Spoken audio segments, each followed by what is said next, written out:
Smoke signals from around the campfire.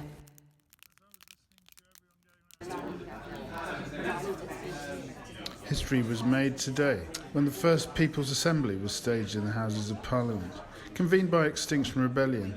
In attendance were several MPs, including Shadow Treasury Representative Clive Lewis, Green MP for Brighton Caroline Lucas, as well as former Chief Superintendent Rob Cooper. We split up into groups, specialising in areas such as economics, health, farming and environment, and each group submitted 3 framework questions as outcomes from their group discussions.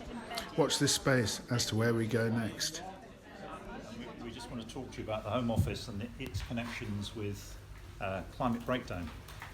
By way of introduction, I'm a former Chief Superintendent, and a few years ago now I took an oath to the Queen to serve my community, and if the Prime Minister wants to call me an uncooperative crusty, then I'll take that badge and I will wear it with pride.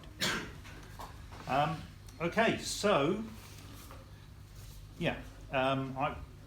my police experience, I know what an emergency looks like. I know how important it is. You hear in the NHS, you hear about this golden hour dealing with critical incidents, and it's very much the same in the police. And just to put that in the context of climate breakdown, if you're behind the curve, you have to run like mad to catch up, because until you catch up with whatever it is you're dealing with, and until you get in front of it, you will actually never deal with it. And we are so far behind the curve, we can't even see it.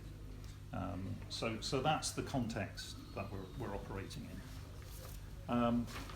And the 3 questions that I have for the Home Office, that they're all to do with that context about we need to move now and we need to move fast because we are so far behind the curve.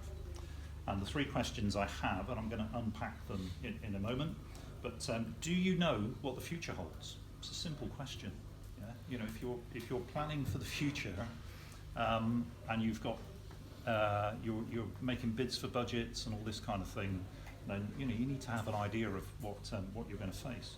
And in that future, what are the timescales, not for things like floods, which are in the current risk assessments. We've all seen how people didn't lose their lives on the Isle of Man last week. I don't know. But so when I'm talking about major incidents, today I'm talking about mass migration, food shortages, civil unrest, and as Sir David Attenborough puts it, the collapse of civilization, which he doesn't give it a year, but he says it's on the horizon, just in case you didn't know. And the final question is, and this is a personal one for me because I used to work in the police, but how are you going to protect our current serving emergency personnel?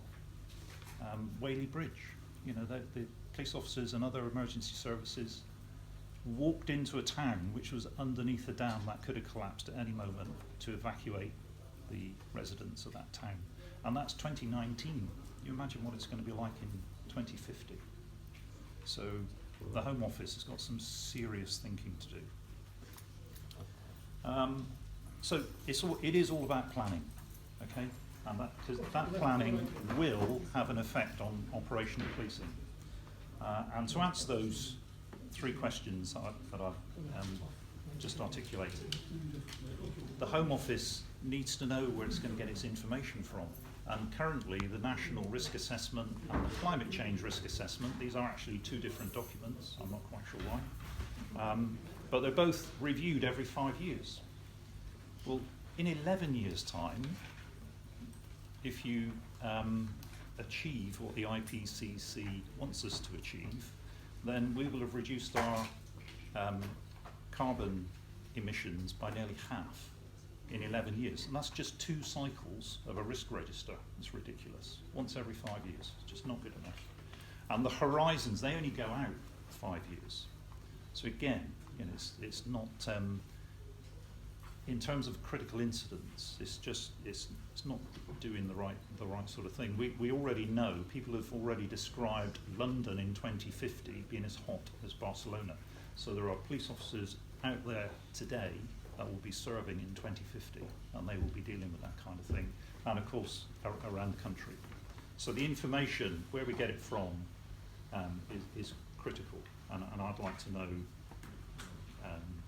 that they've thought about that. And the risk assessments that I've read, I think maybe because they're time lagged, they're a couple of years old, but when you look at what's coming out of the UN in 2019, you know, as I say, it talks about crop failure, food shortages, civil unrest. None of those things feature in our national risk assessments.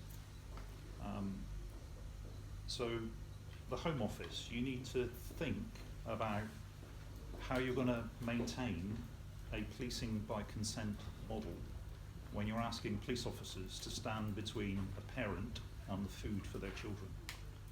How are you going to do that? Okay, so just to go back to the three questions again. These are, what does the future hold? Where are those big events on that timeline? And how are you going to protect my serving colleagues? And when you've written that plan, then perhaps you'd like to trot along to number 10 and tell the Prime Minister, do you know what, this is really scary stuff and it's time to declare a climate emergency. Thank you so much. Thank you.